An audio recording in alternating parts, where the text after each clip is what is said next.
Capítulo 57, verso 15. Y vamos a darle lectura al pasaje. Usted sígame con su vista, yo le doy lectura de manera audible. Dice así: porque así dijo el alto y sublime, el que habita la eternidad y cuyo nombre es el Santo. Yo habito en la altura y la santidad, y con el quebrantado y humilde de espíritu, para hacer vivir el espíritu de los humildes y para vivificar el corazón de los quebrantados.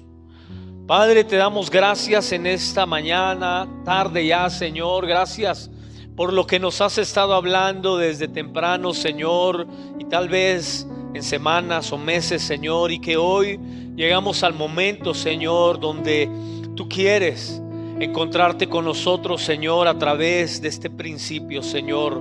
Lo recibimos porque está en tu palabra. En el nombre de Cristo te damos gracias, Señor. Amén, amén. Hemos estado hablando sobre el principio del quebrantamiento.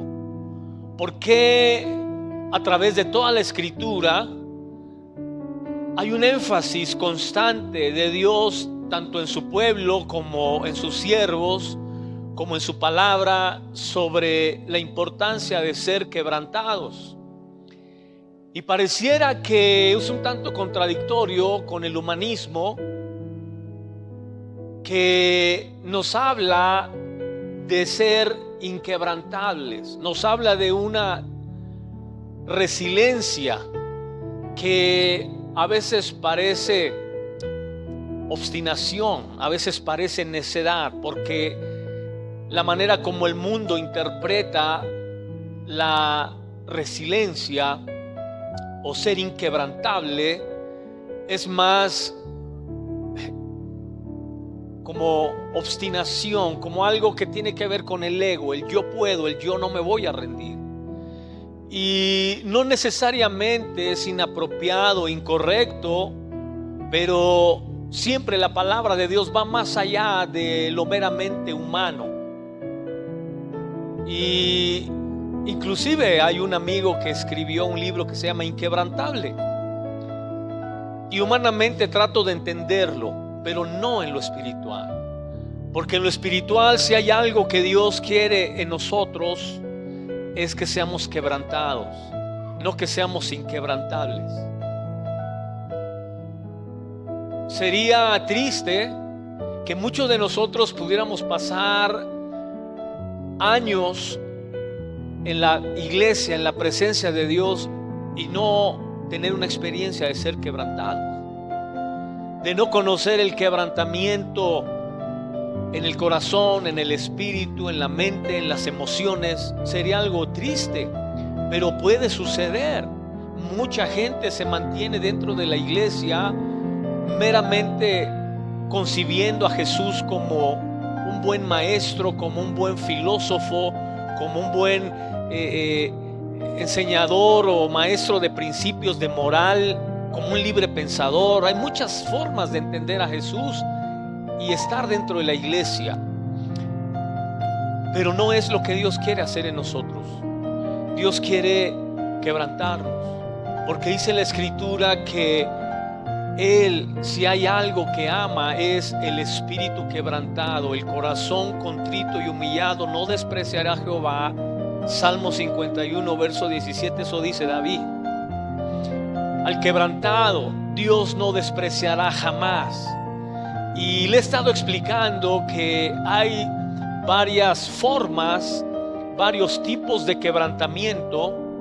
El quebrantamiento por malas decisiones es un quebrantamiento meramente humano, porque todos nos equivocamos y hay consecuencias de nuestras equivocaciones, y eso produce un quebrantamiento.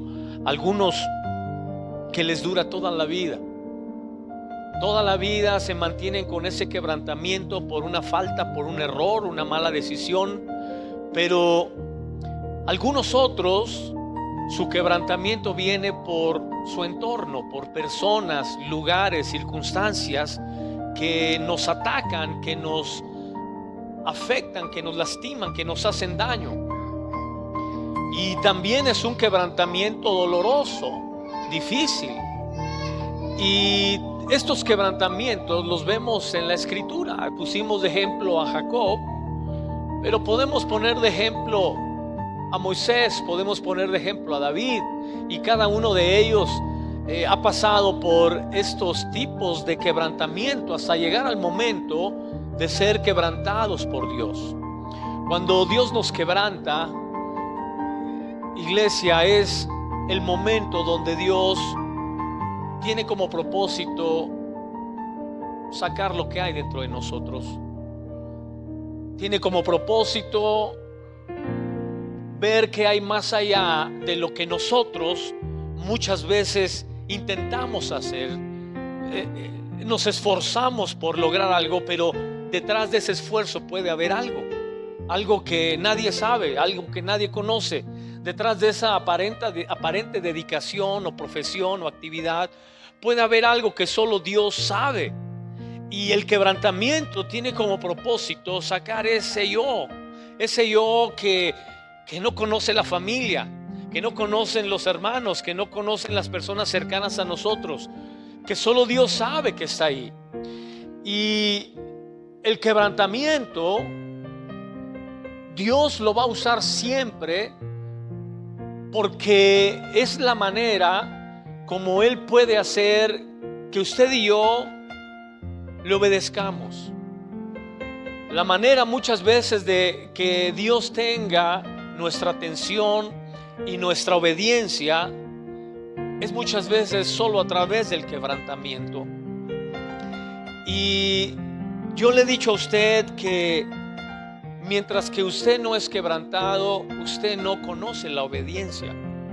La obediencia viene solamente a través del quebrantamiento. Y Dios sabe que si no somos quebrantados, Él no tiene tu voluntad. La voluntad solamente quebrada es la que se rinde a Dios. La voluntad autosuficiente no se rinde a Dios. Siempre va a estar luchando por querer hacer las cosas a su manera, por querer tener él el control, o ella o ellos tener el control de la situación, mientras que el quebrantamiento te deja en el polvo. El quebrantamiento, por definición, es ser triturado, es ser pulverizado, es ser desmenuzado, despedazado, eso es ser quebrantado, y te tira al piso y quedas en el polvo.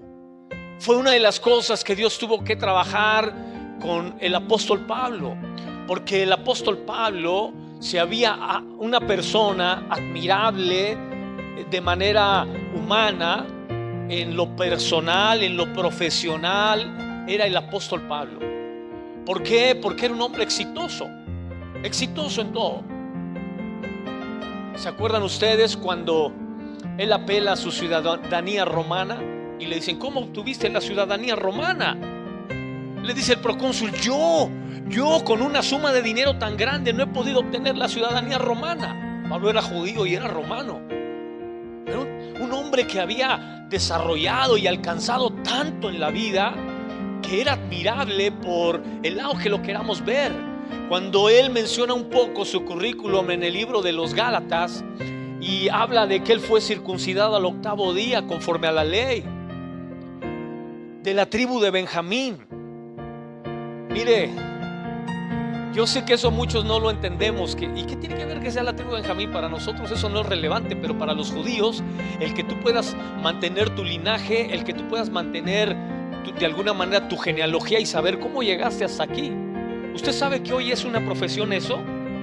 Los geneólogos, los que estudian las genealogías, por ejemplo, tu apellido, ellos lo estudian y saben dónde se originó tu apellido y cómo llegaste tú hasta hoy en día aquí, solamente estudiando los apellidos. En fin, le menciono eso por la importancia que para muchas personas es saber su genealogía, saber de dónde vienen. El apóstol Pablo lo sabía muy bien, tenía un currículum muy amplio, muy reconocido, pero en algún momento iba a llegar el quebrantamiento. Y el quebrantamiento, si hay algo que hace, es que el quebrantamiento saca lo mejor de ti. Sí, los títulos profesionales, los logros académicos, los logros personales, el éxito, la fama, el reconocimiento, todo lo que puedes adquirir en la vida no es nada comparado con lo que Dios realmente puso dentro de nosotros. Amén.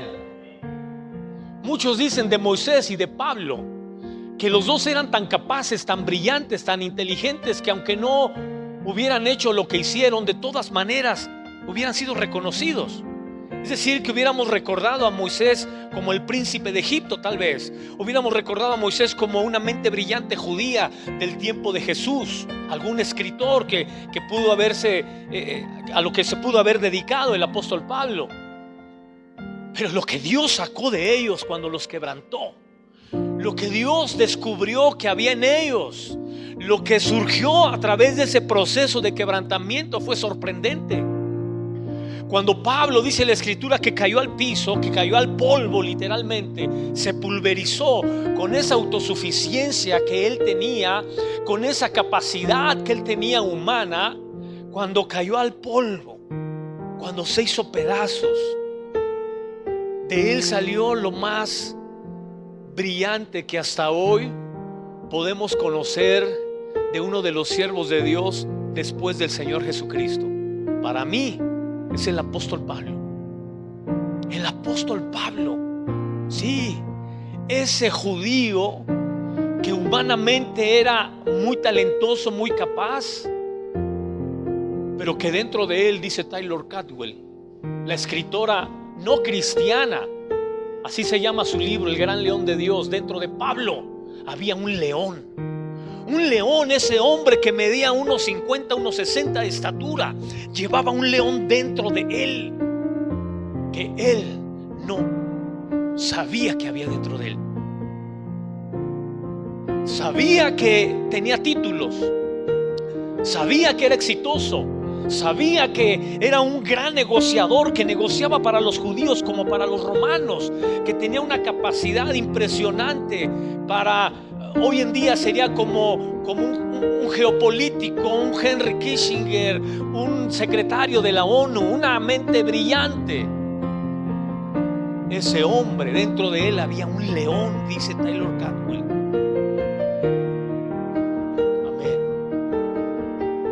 Solo cuando eres quebrantado sale de ti el verdadero yo.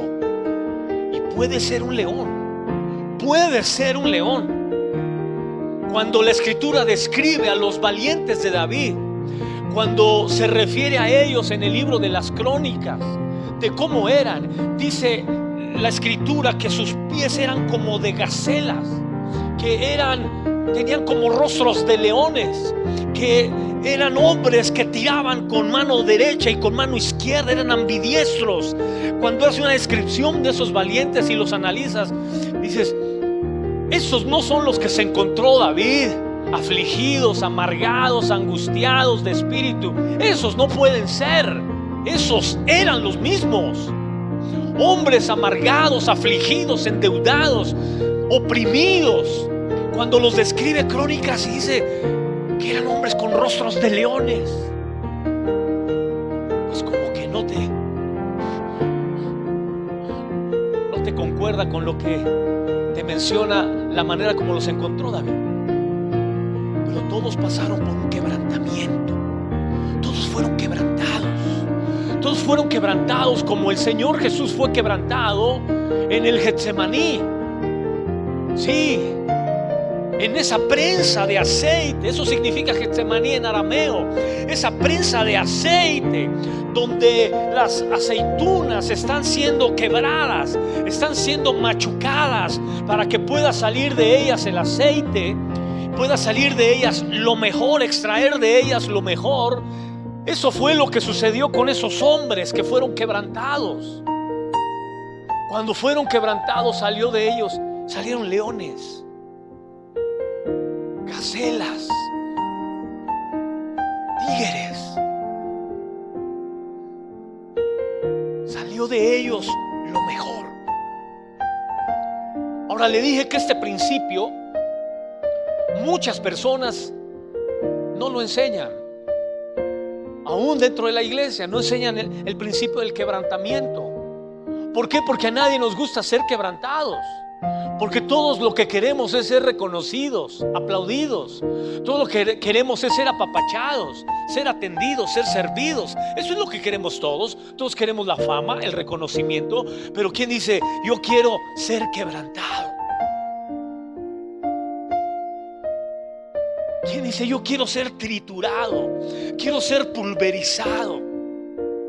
No, todos queremos que se nos diga, ven, sube acá. Tu lugar es acá, es arriba. Tú tienes que estar siempre por encima de todos. Eso es lo que la mayoría queremos. Pero no entendemos que el principio del quebrantamiento te va a llevar ahí sin tener que pisar a nadie para llegar ahí, sin tener que ser un Pablo. Dice la escritura que el apóstol Pablo aún consentía la muerte de muchas personas. Tenía ese poder, esa autoridad, esa posición para decir, aniquilen a este, aniquilen a aquel, maten a aquel otro, sacrifiquen a este. Dice la Biblia que él estuvo en el libro de los Hechos, capítulo 8, cuando aparece el primer mártir de la iglesia, que fue Esteban. Dice la Biblia que Saulo estaba ahí. Saulo estaba ahí, que la capa de Esteban cayó a los pies de Saulo. Y muchos estudiosos dicen que es muy probable que Saulo consintió la muerte de Esteban, que Saulo tenía la autoridad para frenar que a Esteban lo martirizaran y lo apedrearan y lo mataran. Y al contrario, Pablo autorizó que lo mataran. Eso era lo que le daba estatus, eso era lo que le daba posición, eso era lo que le daba éxito. Y cuando hablamos de asesinar, no me refiero necesariamente a matar personas. Puedes matarle el sueño a una persona, puedes matarle un proyecto de vida a alguien, puedes asesinar a una persona asesinando sus ilusiones, sus sueños, sus anhelos. Amén. Pero cuando pasas por el proceso del quebrantamiento, cuando eres quebrantado, estás hecho polvo, estás triturado, y Dios va a sacar lo mejor de ti para su gloria. Y sí vas a ser un león, y sí vas a tener valentía, y sí vas a tener poder, y sí vas a tener influencia, pero no la vas a usar para lastimar, no la vas a usar para dañar, no la vas a usar para pisotear, la vas a usar para darle la gloria a Dios. Amén. Yo tengo amigos que han pasado por ese proceso. Bueno, yo lo pasé, pero no en esa dimensión. Yo lo pasé en la dimensión de un estudiante, de un chamaco, pero de un chamaco que tuvo que entender ese proceso de ser triturado, de ser pulverizado. Sí, porque cuando llegas a un internado, hace rato puse el ejemplo de llegar al ejército, ¿verdad? Hay un militar, cómo quiebra la voluntad de un militar para que obedezca. Cuando yo llegué al internado, yo entendía la obediencia como se entendía en mi casa. La obediencia en la casa es muy limitada con lo que Dios te pide que obedezcas y que hagas. Me acuerdo cuando el mayordomo me dijo, vaya a lavar los baños de los hombres. Y fui a lavarlos.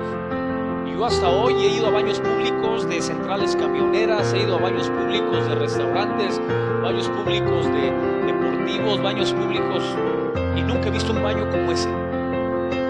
Nunca. Cuando me dijo vaya a lavar los baños, fui al baño, solo había 3 tacitas. Imagínense, para 90 personas, 3 tazas. Una cosa tremenda. Y voy viendo los baños, se haga de cuenta que era merengue, se salía del nivel de la taza. Y dices, no sé qué, ¿cómo le hago? Si le echo agua se va a salir para afuera. No sabes si meter o sacar. Entonces yo voy con el mayordomo y le digo, oiga, entiéndame, era un muchacho de 17 años, de 18, entiéndame. Llego y le digo, ¿cómo le hago? me dice, ¿cómo le hago? ¿Con qué? Solo te dije, ve y lava los baños. Sí, pero yo nunca había visto un baño así. Ya el último yo creo que ya ni hizo de aguilita, ya tuvo que hacer parado casi. Y digo, pero ¿cómo le hago? Y me dice, mete la mano.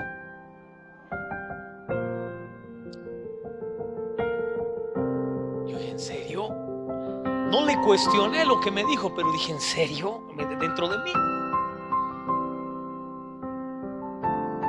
Y me vio que titubeé. Nunca siquiera había lavado un baño normal, menos uno anormal. Y cuando ya iba directo al baño y lo vi, me le quedé viendo para tratar, dije, a lo mejor una pala, primero saco y luego algo debo hacer. Fue el hombre y me llevó una bolsa de plástico. Y me dijo, póntele la mano, con esta vas a sacar.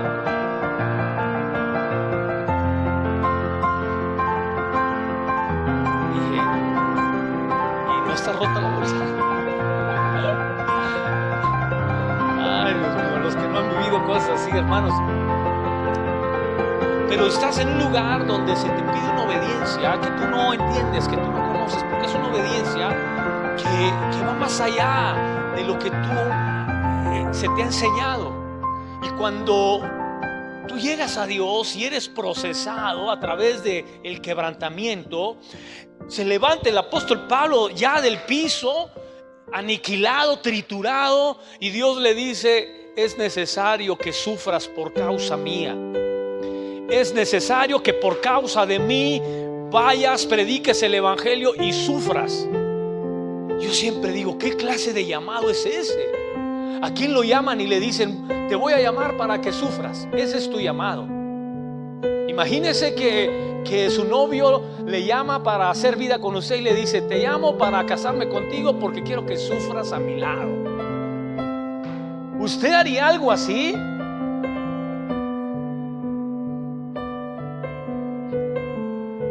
El Señor llama al apóstol Pablo y le dice, es necesario que sufras por causa mía y que vayas y prediques el evangelio.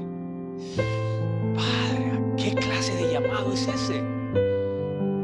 Pero esa es una obediencia a la que llegamos cuando hemos sido quebrantados. Dios nunca le hubiera pedido a Pablo que fuera a predicar y a sufrir por causa de él si primero Dios no se hubiera asegurado que él había sido quebrantado. Escucha, mi iglesia, el quebrantamiento es la única manera de llegar a la obediencia. Es la única. Porque le dije, el quebrantamiento te lleva a la humillación. La humillación te lleva a la abnegación. La abnegación te lleva a la sujeción. Y la sujeción te lleva a la obediencia. Cuando tú pasas por este principio y logras superarlo, entonces Dios te puede dar indicaciones. Dios te puede decir literalmente cosas que tú vas a hacer y las haces con esa confianza y seguridad que Dios está contigo. Amén. Porque Eliseo nunca hubiera quebrado su arado. Eliseo nunca hubiera quebrado la manera como él obtenía recursos, la manera como él se ganaba la vida. Él nunca hubiera quebrado su seguridad si no supiera que después de ese quebrantamiento venía una seguridad del cielo que haría que Eliseo se sintiera siempre confiado, dependiendo de Dios. Amén.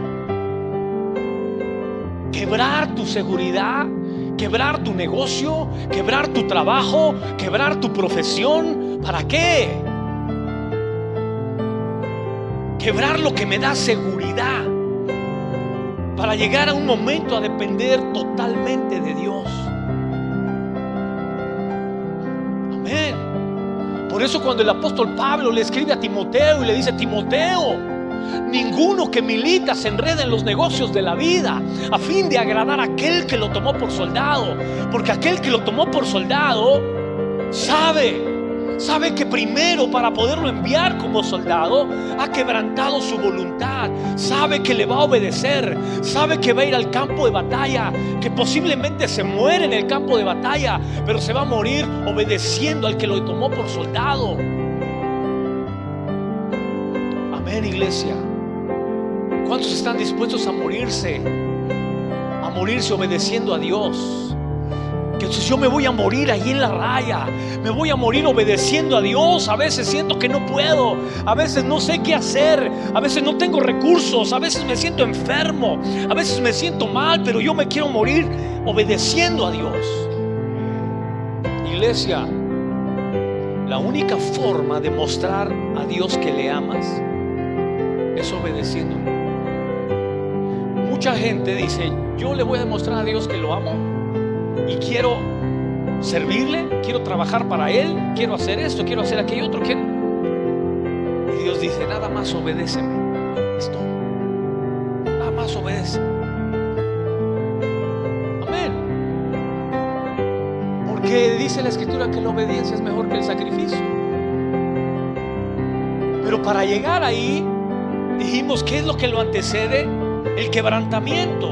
Escúcheme, iglesia, este principio es poderoso. Jesús, dice la Escritura, que Él aprendió la obediencia. Dice el libro de los Hebreos. Fíjese qué importante. Él conoce la obediencia, Él crea la obediencia, pero Él la tiene que aprender, porque Él no había sido humano nunca. Él es Dios. Él, como Dios, Él establece la obediencia, Él enseña la obediencia, Él declara la obediencia. Pero Él a quién va a obedecer si Él es Dios. Él no obedece a nadie. Pero cuando Él se hace humano, cuando Él se hace hombre, el teoantropos, el hombre Dios, cuando Él se hace hombre, entonces Él tiene que aprender la obediencia. Y dice la Escritura que fue obediente hasta la muerte, y muerte de cruz. La cruz es el quebrantamiento. La cruz es sinónimo de ser quebrantado. Amén, iglesia. Entonces Jesús tuvo que aprender obediencia. Imagínate obedecerle a alguien que no sabe, porque Él fue un niño, era un niño y ya estaba en la sinagoga dando cátedra, enseñando.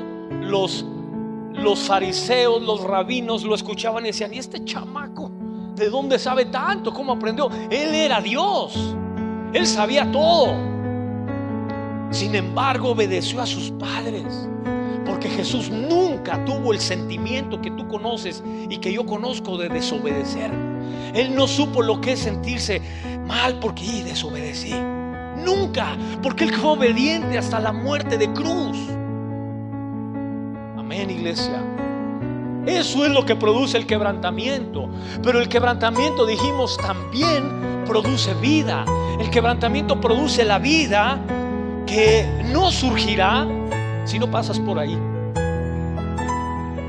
Dice la Escritura, y hoy nos toca la Santa Cena, la mesa del Señor, en el capítulo 11 de Primera de Corintios, verso 23 en adelante, dice que la noche que el Señor fue entregado, tomó el pan y, habiendo dado gracias, ¿qué? Diga conmigo, ¿qué? Lo quebrantó, lo quebró. ¿Y qué les dijo?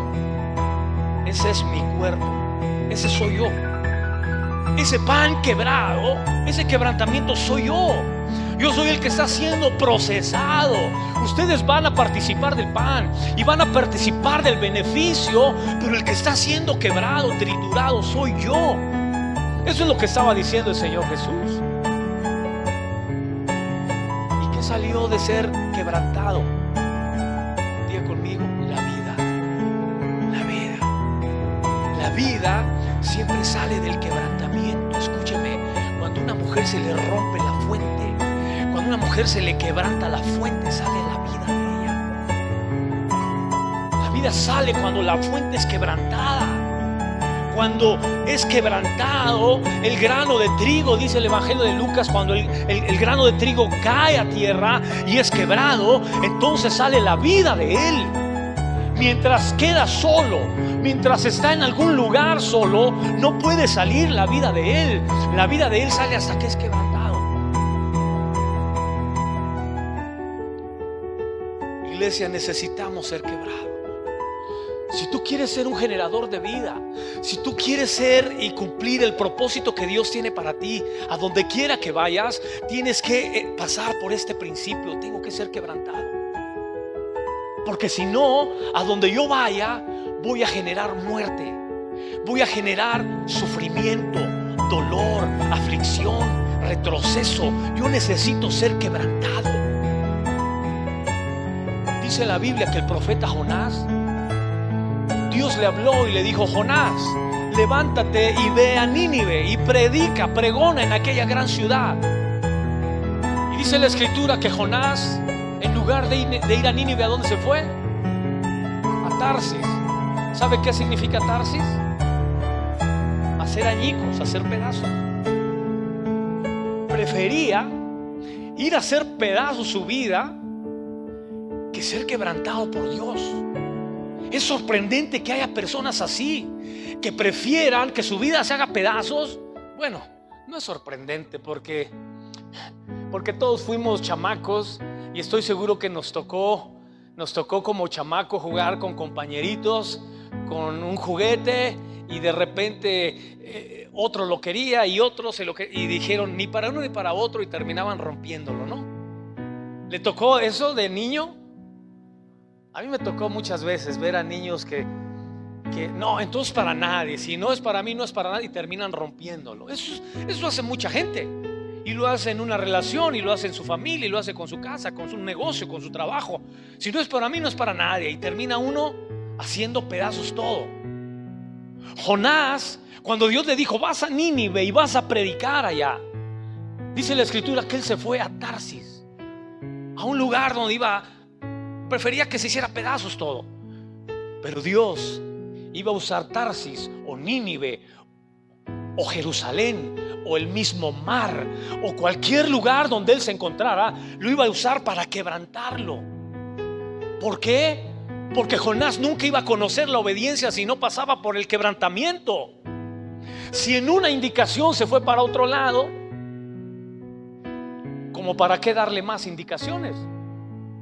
Si como quiera sabe Dios que no lo va a hacer. Amén, iglesia. Así que dice la escritura en el capítulo 3 que vino otra vez palabra de Jehová a Jonás diciendo: pregona, predica en Nínive. Y dice la escritura que Jonás fue y predicó lo que Dios le había dicho. ¿Qué le dijo que dijera? Dice la Biblia que le dijo 7 palabras solamente. Ve y pregona que en 3 días Nínive será destruida, que se arrepienta. Y el Jonás va y predica eso. Escucha, mi iglesia, es la primera vez donde tú ves que Dios no cumple la palabra de un profeta. Escuche, él profetizó que Dios iba a destruir Nínive y Dios dijo: ahora no lo destruyo. Pues no me enviaste a decirles que los ibas a destruir, ahora no los voy a destruir. ¿Sabes por qué? Porque los 120,000 ninivitas se arrepintieron todos, se quebrantaron, se quebrantaron. El quebrantamiento, del quebrantamiento sale la vida de Dios, del quebrantamiento sale el avivamiento, del quebrantamiento salen cosas gloriosas que nunca saldrían si no pasas por ahí. Por eso cuando Jonás va y echa su mensaje a Nínive y está esperando a ver a qué horas se los ejecutan, Dios dice: ahora no los destruyo, porque se quebrantaron. Mire, cualquier cosa, cualquier profecía genética, porque a veces los médicos nos profetizan genéticamente, ¿no? Sus papás tuvieron cáncer, no, pues que sí, usted va a tener. Sus papás tuvieron no, que usted va a tener. ¿Qué? Y parece que te están profetizando. Y peor mejor si la religión te profetiza. A veces también la religión profetiza. Usted quebrántese delante de Dios. Señor,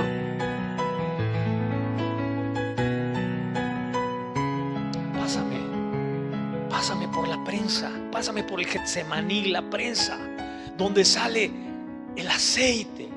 Pásame por esa prensa donde pasó el Señor Jesús y salió de él lo mejor, la vida.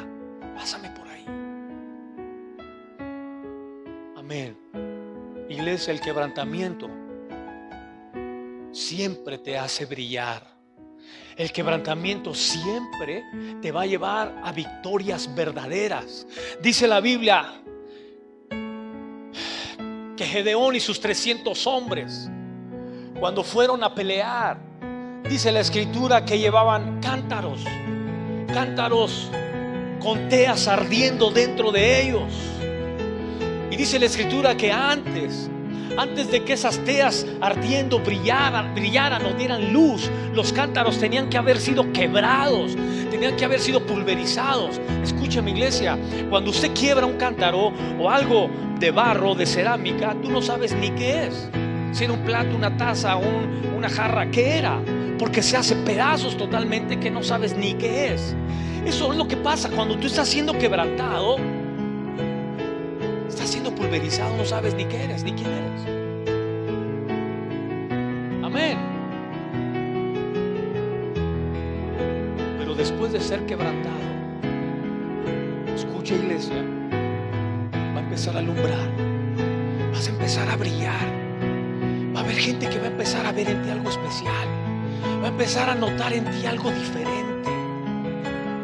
Pero cuando pasas por el quebrantamiento, cuando no pasas por él, te va a seguir viendo igual, te va a seguir sintiendo igual, te va a seguir interpretando igual en tu forma de hablar y de hacer las cosas. Porque el quebrantamiento lo que hace es que alumbra, es que te hace brillar. Amén, iglesia. Jonás tuvo que ser quebrantado, porque cuando tú no eres quebrantado, tú te alegras por lo que a Dios no le alegra. Y no te entristeces por lo que a Él no le entristece. Cuando debes estar triste, estás alegre. Cuando debes estar alegre porque las almas se salvan, tú estás triste. Eso le sucedió a Jonás. Dice la Biblia que cuando vio la calabacera Jonás que Dios había creado, se alegró grandemente. Se alegró grandemente por la calabacera, pero no se alegró por la conversión de los 120,000 ninivitas que había ahí, salvos. Y hoy Dios te dice: ¿por qué no te alegras conmigo? Yo sé que te alegras con tus amigos, sé que te alegras con tu familia en tu casa, sé que te alegras comprando en el tianguis o en la plaza. ¿Por qué tú no te alegras hoy conmigo? ¿Por qué no te alegras con? ¿Sabes por qué no te puedes alegrar con Él? Porque no hay quebrantamiento. Solo cuando hay quebrantamiento te puedes alegrar con lo que a Él le alegra. Las almas, se salvaron las almas. ¿Qué me importa a mí una calabacera? ¿Qué me importa a mí un pedazo de tierra? ¿Qué me importa a mí un pedazo de algo material? Si las almas que tienen un valor eterno se están salvando. Eso Jonás no lo podía hacer. Él no se podía alegrar con Dios, porque eso era lo que a él le alegraba. Amén. Iglesia, por eso es necesario pasar por este proceso de quebrantamiento, para que podamos tener esa vida plena que Él nos prometió. Yo le he dado testimonio, ya no voy a terminar, pero bueno, a lo mejor de hoy en 8, que tuve la experiencia alguna ocasión que llegué a la oficina. Ya le he dicho que en algunas ocasiones Dios me puso a trabajar en el gobierno, en una escuela, también he trabajado, bueno, en varios lugares. Dios me ha puesto a trabajar para servirle, no para otra cosa. Y yo era asesor de un político, y llegué a la oficina y todos estaban risa y risa. Tú unas risotas. Y mire, a mí sí me gusta el cotorreo. Es decir, en buen plan, yo sé que usted me ve así y dice, el hermano es bien serio. No, los que conviven más cerca conmigo saben que sí me gusta cotorrear también. Pero llegué a la oficina y estaban risa y risa, y yo me metí al lugar donde pues, era mi lugar, y lo estaba escuchando, y era una señora que les estaba contando que su esposo llegó borracho el fin de semana. Llegó borracho, dice, y le puse unas cachetadas. Y cuando le puse las cachetadas, que me dice, pégame más. No, pues que le empiezo a dar más y que le sangro la nariz. Y que me dice, pégame más todavía. No, pues ya que le doy con el puño. Ya estaba yo bien enojada, pues llegó bien borracho y, no sé, y con todas sus ondas, ¿no?